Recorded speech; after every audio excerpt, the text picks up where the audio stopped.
Boa tarde, povo de Deus. Meu nome é Leonardo João, tenho 21 anos, sou natural da paróquia do Sagrado Coração de Jesus, em Teresópolis, no bairro da Barra do Imbuí. Atualmente, faço trabalho pastoral na paróquia de São Pedro, em Pedro do Rio. Estou cursando o primeiro ano de filosofia. Bom, a realidade da vocação sacerdotal, segundo aquilo que vejo, aquilo que tenho vivido, é realmente aquela experiência do Evangelho, quando Nosso Senhor nos diz: não fostes vós que me escolhestes, mas sim eu que vos escolhi.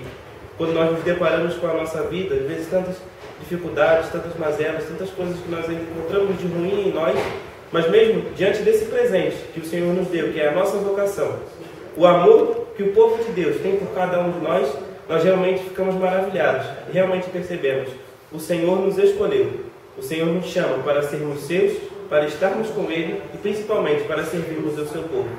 Por isso, hoje, venho pedir as orações de vocês, por mim e por meus irmãos de seminário, para que perseveremos nesta caminhada. Deus os abençoe. Fiquem com Deus.